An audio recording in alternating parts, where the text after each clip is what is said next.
बिस्मिल्लाहिर्रहमानिर्रहीम। अस्सलाम वालेकुम नाज़रीन, आप यूट्यूब चैनल देख रहे हैं। मैं इमरान खान।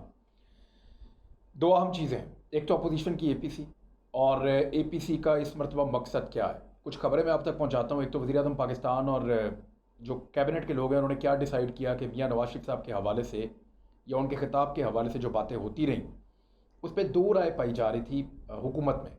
एक राय ये थी कि मियां नवाज शरीफ साहब को तकरीर करने दी जाए, खिताब करने दिया जाए, और दूसरी ये थी कि उनको वो पब्लिक ना किया जाए, रोका जाए। जो लोग ये कह रहे थे, और ये मैं क्योंकि उनके कन्वर्सेशन चल रही थी, उनके अंदर ये बहस चली है गवर्नमेंट में और कुछ ज़राए से मैंने ये इन्फॉर्मेशन हासिल की है। तो जो लोग ये कह रहे थे कि तकरीर करने दी जाए, उनके कुछ पॉइंट्स थे, और जो लोग कह रहे थे ना करने दी जाए, मैंने दोनों तरह के लोगों से बात की, उनके पास भी कोई नुकात थे। जिनका ये कहना था कि मियां नवाज शरीफ साहब को तकरीर ना करने दी जाए, उनके पास एक आर्गूमेंट ये था कि एक इश्तिहारी मफरूर है और उसको अब तकरीर करने दे रहे हैं। ये एक कानून का मजाक उड़ाने वाली बात है। वो एक ऐसा आदमी जिसके ऊपर मुकदमात हैं, जो अपने मुकदमात का सामना नहीं कर रहा, जो मेडिकल ग्राउंड्स के ऊपर पाकिस्तान से बाहर है, और वो जो अपील तो कर रहा है लेकिन अदालत के सामने अपने आप को सरेंडर करने के लिए तैयार नहीं है, और एक मफरूरी का स्टेटस है, एक इश्तिहारी होने का स्टेटस है। तो ऐसे बंदे को आप कैसे तकरीर करने दे सकते हैं? पहला आर्गूमेंट उनका ये था। दूसरा आर्गूमेंट उनका ये था कि ये धोखा और फ्रॉड करके पाकिस्तान से बाहर गए। जिस तरीके से अपने प्लेटलेट्स के बारे में कहानियां सुनाई और जिस तरीके से सिस्टम को इस्तेमाल किया और जैसे बाहर गए हैं, इस तरह तो हम हौसला अफजाई कर रहे हैं एक ऐसे आदमी की जो सिस्टम पूरे को चीट करके धोखा देकर पाकिस्तान से बाहर चला गया। अब इसमें सवालात पैदा होते हैं कि कौन कौन उनके साथ शामिल था, क्या कोई इदारा शामिल था, क्या हुकूमत के लोग शामिल थे, या मियाँ साहब खुद इतने समझदार थे कि सबको चक्कर देके चले गए। लेकिन आर्गूमेंट उनका यह है कि एक धोखा और फ्रॉड हुआ है हमारे साथ, और जिस बंदे ने फ्रॉड किया है वो बंदा पाकिस्तान से बाहर चला जाए और जाके वहाँ से तकरीर करे, तो इसकी इजाज़त नहीं होनी चाहिए। दूसरा नुकता ये था। तीसरा उनका एक पॉइंट ये था कि ये इदारों की तज़हीक करेंगे मियाँ मोहम्मद नवाज शरीफ साहब। जैसे वो पहले कहते रहे हैं, इदारों के बारे में बात करते रहे हैं, जजेस के बारे में बात करते रहे हैं, फ़ौज के बारे में बात करते रहे हैं, दीगर इदारों के ऊपर तनकीद करते रहे हैं, नैब के ऊपर तनकीद करते रहे हैं। तो इसी तरह इस बात का अंदेशा है कि एक ऐसा शख्स जिसके ऊपर मुकदमात हैं वो फेस नहीं कर रहा, इश्तिहारी है, मफरूर है, और वो बाहर से बैठ के जब वो इदारों के ऊपर तज़हीक करेगा या उनके ऊपर टारगेट करेगा तो वो मौका उसको नहीं देना चाहिए। एक नुकता इनका ये था कि इससे writ of the government challenge हो जाएगी। हर आदमी को ये लगेगा कि भाई इससे तो कोई फ़र्क ही नहीं पड़ता, आपने जितना मर्जी जुर्म किया हो, आप जिस मर्जी अदालत के अंदर से आप जो है वो इश्तिहारी हों, जिस मर्जी अदालत में आपको मफरूर करार दिया गया हो या अदालतों में आपके ऊपर मुकदमात चल रहे हों, आप सरेंडर ना भी करें तो कोई फ़र्क नहीं पड़ता। आपको ताकतवर और बड़ा आदमी होना चाहिए, आपके लिए सारी चीज़ें अवेलेबल होती हैं। तो एक ये तासुर जाएगा कि गवर्नमेंट की रिट कोई चीज़ नहीं होती, इदारों की रिट कोई चीज़ नहीं होती। और फिर हुकूमत को ये भी डर है कि हुकूमत के ऊपर तनकीद करेंगे। हुकूमत इस वक्त कमज़ोर पिच पे है, हालात इतने अच्छे नहीं हैं पाकिस्तान के जितने होने चाहिए थे। कोविड-19 की वजह से भी हालात नीचे गए हैं, उससे पहले भी नीचे जा रहे थे। तो हुकूमत को ये लगता है कि अगर उनके ऊपर इस वक्त तनकीद मियाँ नवाज शरीफ साहब करेंगे तो उसका असर पड़ेगा और अपोजिशन को उसमें ऑक्सीजन मिलेगी। तो ये वो 5 चीज़ें हैं जो बताई जा रही थी कि मियाँ नवाज शरीफ साहब को क्यों तकरीर नहीं करने देनी चाहिए। एक दूसरी सोच ये है कि मियाँ साहब को बोलने देना चाहिए। उनका आर्गूमेंट क्या है? वो ये कहते हैं कि इससे मियाँ साहब एक्सपोज हो जाएंगे, यानी वो नहीं बोल रहे, वो खामोश हैं, लोग उनके बारे में बहुत सारी चीज़ें सोच रहे हैं, उनके बारे में हर एक आदमी का अपना अपना गैस है, लेकिन मियाँ नवाज शरीफ साहब के अंदर क्या है, वो क्या कहना चाहते हैं, उनको बोलने देना चाहिए ताकि वो एक्सपोज हों। दूसरा नुकता में ये कहते हैं कि पता चले कि मियाँ साहब का बयानिया कहाँ पे खड़ा है। अगर मियाँ नवाज शरीफ साहब ये कहते हैं कि जनाब मैं, ये दूसरी तरफ के लोग हैं जो कह रहे हैं बोलने देना चाहिए, इदारों पे तनकीद करते हैं तो सबको मौका मिल जाएगा। देखा मियाँ साहब कल भी इदारों के खिलाफ थे, आज भी इदारों के खिलाफ है, पाकिस्तान के इदारों के खिलाफ मियाँ साहब बोलते हैं। और अगर वो इदारों के खिलाफ नहीं बोलते और खाली इमरान खान पे तनकीद करते हैं तो ये सवाल उठाया जाएगा कि बयानिया किधर गया, मुझे क्यों निकाला, या इदारे ये कर रहे हैं। अगर वो इदारों के खिलाफ यानी फ़ौज, अदलिया और नैब के खिलाफ अगर मियाँ साहब बोलते हैं तो ये तनकीद होगी उनके ऊपर कि जनाब ये देखें फिर इदारों पे कीचड़ उछाल रहे हैं, रिस्पेक्ट नहीं करते, इज्जत नहीं देते, दबाव डालते हैं और ख़ुद भागे हुए हैं। और अगर वो तनकीद नहीं करते, खाली इमरान खान या उसकी हुकूमत पे तनकीद करते, तो फिर ये कहा जाएगा देखें उन्होंने अपना बयानिया बदल दिया, वो कल तक जो बात करते थे। तो दोनों हालात में पॉलिटिकल गेन मिल सकता है मियाँ नवाज शरीफ साहब के बोलने पे हुकूमत को। तो ये लोग ये सोच रहे थे कि मियाँ साहब को इसलिए बोलने दिया जाए। एक बात ये उसमें कही कि बीमारी का मियाँ साहब का जो एक भांडा है वो फूट जाएगा, वो कल बोलेंगे, बड़े अरसे से बोले नहीं, जब बोलेंगे बात करेंगे तो मियाँ नवाज शरीफ साहब के बीमारी के हवाले से सवालात उठेंगे।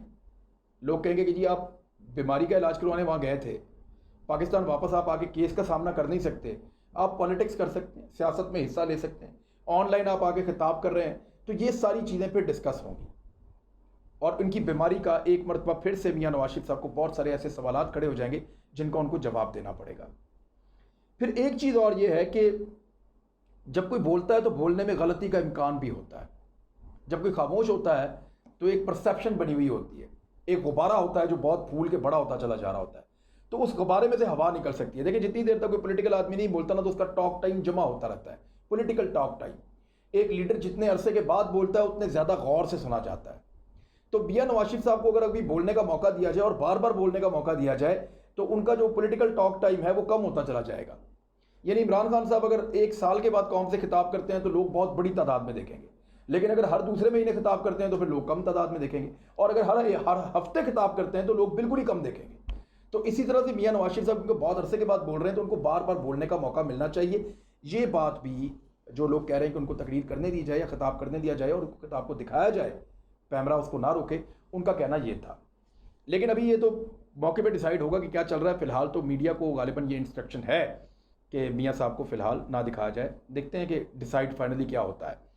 अपोजिशन के लिए इस वक्त ये एपीसी बुलाना क्यों ज़रूरी है, उसके पीछे जो सबसे बड़ी वजह है वो है कि आने वाले दिनों का एहतसाब, और आने वाले चंद दिनों में मैंने कुछ हुकूमत के लोगों से बात की, उन्होंने कहा कि पूरा एक जो प्रोसीजर तैयार हो रहा था, जो कोर्ट्स तैयार हो रही थी, जहाँ बहुत तेज़ी से नैब के मुकदमात सुने जाने थे और 90 दिनों के अंदर फैसला होना था, वहाँ पे एक एक हफ्ते के अंदर दो दो पेशियाँ लगनी थी लीडर्स की।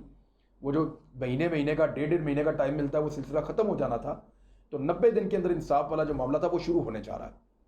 और उससे पहले अपोजिशन ये चाहती है कि एक ग्रैंड अलाइंस बना के हुकूमत को टफ टाइम दिया जाए, और वो जो एक प्रोसीजर शुरू होने जा रहा है एहतसाब का, उसको मुतनाज़ बनाया जाए।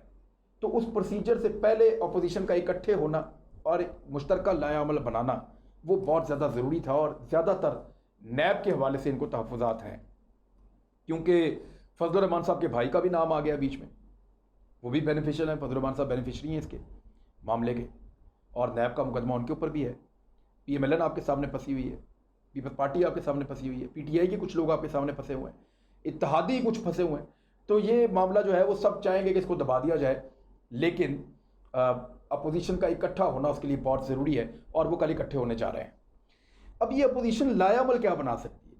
मुमकिन तौर पे ये कह सकते हैं एहतजाज करेंगे, जलसे करेंगे, जुलूस करेंगे, लेकिन उसके लिए कोरोना वायरस में लोगों को बाहर निकालना, ये फिर एक सवाल पैदा हो जाएगा कि थोड़ा अर्सा पहले तक बिलावल भुट्टो जरदारी साहब और उनकी पार्टी और शहबाज शरीफ साहब और उनकी पार्टी हाथ जोड़ जोड़ के इमरान खान साहब को हमारे प्रोग्रामों में कह रहे थे, प्रेस कॉन्फ्रेंस में कह रहे थे कि अल्लाह का वास्ता मुल्क बंद कर दें, खुदा का वास्ता मुल्क बंद कर दें, लोगों को बाहर ना निकालें, लोगों को घरों में बंद करें, लोगों को फैसिलिटेट करें, आप मुल्क को पूरे को लॉकडाउन करें वरना मुल्क तबाह हो जाएगा, लोग मर जाएंगे कोरोना से।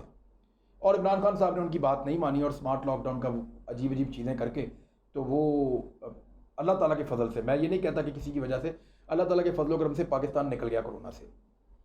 अब ये किस मुंह से, जब कोरोना की वेव दोबारा उठना शुरू हुई है पूरी दुनिया में और पाकिस्तान में भी हल्की हल्की सी आगे बढ़ रही है, तो किस मुंह से ये अपोजिशन कोरोना की वबा बढ़ने के दौरान लोगों को ये कहेंगे कि बाहर निकलो एहतजाज करना है, बाहर निकलो जलसा करना है, बाहर निकलो जुलूस निकालना है। तो कोरोना के दरमियान या इस दौरान में या इस वबा के बढ़ते हुए टाइम में अपोजिशन के लिए बहुत मुश्किल हो जाएगा, क्योंकि मीडिया निकाल के उनके क्लिप दिखाएगा कि ये हाथ जोड़ जोड़ के कह रहे हैं लोगों अपने घरों में रहो, ये हाथ जोड़ जोड़ के कह रहे हैं कि हुकूमत खुदा का वास्ता इमरान खान साहब लॉकडाउन लगाएं। तो इमरान खान साहब के पास तो बड़ा आसान जवाब है कि वो लॉकडाउन लगा के इनको कहें घरों में रहो, और अगर ये बाहर निकलें तो CCPO लाहौर तो तब्दील हो गया है, लाहौर से नून लीग को तो बहुत तंग करेगा। और पीपल्स पार्टी की स्ट्रेंथ का आपको आइडिया है पंजाब में, फजलुर रहमान साहब अगर KP से निकलने की कोशिश करते हैं तो पिछली मरतबा तो उनको नहीं रोका, लेकिन इस मरतबा उनको ज़बरदस्ती रोकने की कोशिश भी ये हुकूमत कर सकती है। तो अपोजिशन के लिए बड़ा मुश्किल है। तो ज़्यादा से ज़्यादा वो ये कर सकते हैं कि अवामी राब्ता मुहिम शुरू कर सकते हैं और लोगों तक कंपेन एक चला सकते हैं या कोई एलामिया जारी कर सकते हैं। बहुत बड़े पैमाने पे पब्लिक को इकट्ठा करना और उनको लेकर चलना ये इस वक्त मुमकिन नहीं होगा, क्योंकि कोरोना की एक नई वेव भी आ रही है। तो ये है वो एपीसी का सारा सिनेरियो। और दूसरी बड़ी इंपॉर्टेंट खबर है जो मुझे आपके साथ शेयर करनी है, पाकिस्तान में फिरका वारियत के मामले के ऊपर बाकायदा एक लड़ाई करवाने की कोशिश की गई है। पिछले दिनों मैंने जवाब दिया था भारत के मेजर आर्या को, गौरव आर्या को, और उसके ऊपर लोगों का बहुत फीडबैक आया था। लेकिन अब बड़ा सीरियस इशू है, मैं आपको बताने जा रहा हूँ कि पाकिस्तान में मुहर्रम उल हराम के दिनों में बड़ी ऑर्गेनाइज्ड एफर्ट की गई है और उसका डाटा कलेक्ट कर लिया गया है। और वो सारा डाटा जो है उसका कुछ हिस्सा मेरे साथ शेयर भी हुआ है, और वो खबर बड़ी इंपॉर्टेंट है जो मैं आपको देने जा रहा हूँ कि डेलिबरेटली पाकिस्तान में शिया और सुन्नी मौलवियों के वो जुमले इकट्ठे किए गए और वो जुमले बनवाए भी गए लोगों को इस्तेमाल करके, कुछ पैसा इस्तेमाल करके। जिन जुमलों को इकट्ठा किया गया और उन जुमलों के जरिए से पाकिस्तान में एक फिरका वाराना लड़ाई करवाने की कोशिश की गई कि एक शिया सुन्नी फसाद पाकिस्तान में बड़े पैमाने पर शुरू हो जाए। लेकिन इस मुहर्रम उल हराम में अल्हम्दुलिल्लाह पाकिस्तान बच गया, और पाकिस्तान की एजेंसीज ने, पाकिस्तान की हुकूमतों ने, पाकिस्तान की जितने भी इदारे हैं उन सब ने, पाकिस्तान की पुलिस ने, सब ने बड़ा विजिलेंट रह के बहुत अच्छा काम किया। और इस वजह से पाकिस्तान में फिरका वारियत इस मरतबा उस तरह नहीं फैल सकी जिस तरह प्लान की गई थी। ये प्लान भारत में किया गया। 2018 में उन्होंने पाकिस्तान के अंदर अपने कुछ ट्विटर के ऊपर अपने अकाउंट से उनको पाकिस्तान के अंदर इंजेक्ट किया था। और बहुत सारे अकाउंट्स हैं जिनको हम पहले जानते नहीं थे, ना ये पीटीआई के थे, ना ये पीएमएलएन के थे, ना ये बाकी पॉलिटिकल पार्टीज के थे, ना ये मजहबी सियासी जमातों के थे। लेकिन ये बहुत सारे अकाउंट्स थे जो आए एकदम पाकिस्तान के अंदर पेनिट्रेट किया इन्होंने, और पाकिस्तान के मुख्तलिफ अकाउंट्स के साथ ये जुड़ना शुरू हो गए। इन अकाउंट से वो इंफॉर्मेशन बड़ी हसास और वो क्लिप काट के शेयर की गए जिनको सियाको सबाक से हटा के निकाला गया।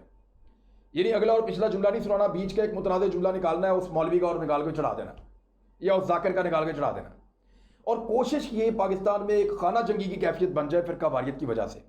कुछ यूट्यूबर्स हैं उन्होंने अपना रोल प्ले किया, और बहुत सारे अकाउंट्स हैं जिन्होंने अपना रोल प्ले किया। अब जब इनको शॉर्ट लिस्ट किया गया है तो ये पता चला है कि जो 80% अकाउंट थे जो पाकिस्तान के अंदर फिरका वारियत फैला रहे थे, उनमें से 20% पाकिस्तान के अंदर से जो लोग इस्तेमाल हो गए, नौजवान, आम लोग जो गुमराह हो गए, जो इस फिरका वारियत की रो के अंदर बह गए, जिन्होंने इसके अंदर जो है वो हिस्सा डालना शुरू कर दिया ना समझी में, बेवकूफ़ी में, और वो इसका हिस्सा बन गए ये समझे बगैर कि ये दुश्मन की एक चाल थी।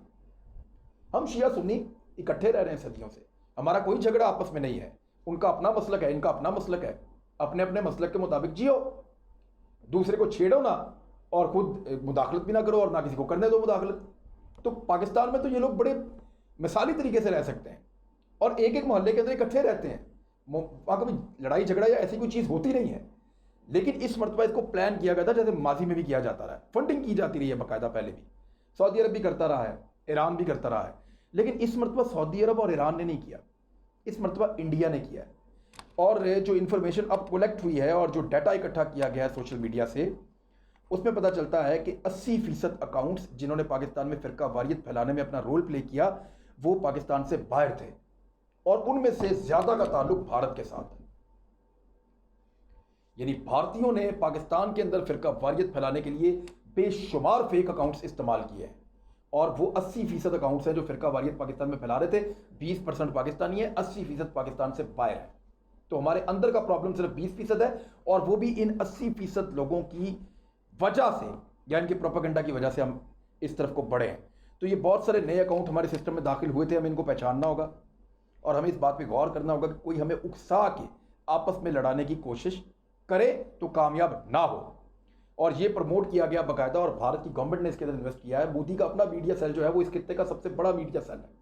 नरेंद्र मोदी का मीडिया सेल इस पूरे एशिया का सबसे तगड़ा और बड़ा मीडिया सेल है, बेशुमार उसके पास अकाउंट्स हैं।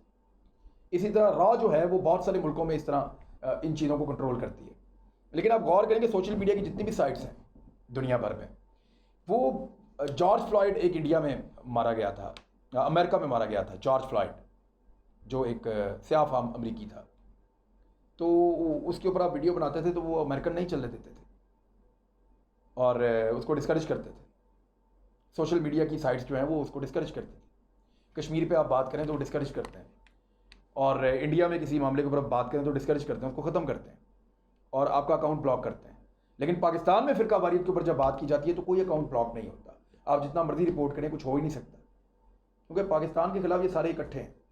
तो इन्हीं के प्लेटफॉर्म के ऊपर आपको मुत्तफिक रहना है, मुत्तहिद रहना है और इत्तेहाद को प्रमोट करना है। अगर कोई ऐसी आप ट्वीट देखें या ऐसा फेसबुक के ऊपर आप कोई ऐसा इस किस्म का पैगाम देखें या यूट्यूब के ऊपर ऐसा कोई मैसेज देखें, शेयर करें दोस्तों के साथ, ज़्यादा से ज़्यादा लोगों तक वो चीज़ पहुँचाएँ। हम इसको प्रमोट कर सकते हैं। तो फ़िरका वारियत को अगर कोई प्रमोट कर रहा है तो आप जान जाएं कि 80% इम्कान है कि वो भारतीय है और भारत ने उसको फंड किया हुआ है। तो आपके मुल्क के अंदर होने वाली लड़ाई में आपको हिस्सा नहीं डालना, हमें उससे बचना है। तो ये डाटा था, मैंने आपके साथ शेयर किया और बाकायदा पाकिस्तान की एजेंसीज अब इसके ऊपर काम कर रही हैं और मुंह तोड़ जवाब तो वो उनको देंगे इंडियंस को, और उन अकाउंट्स के ऊपर हम जो कर सकेंगे वो करेंगे। लेकिन हमें बतौर पाकिस्तानी हर एक को अपना रोल प्ले करना है। ये है 5th जनरेशन वॉर और इसका मुकाबला सबको मिलकर करना होगा। अपना ख्याल रखिएगा, हमारे चैनल का भी। अल्लाह हाफिज़।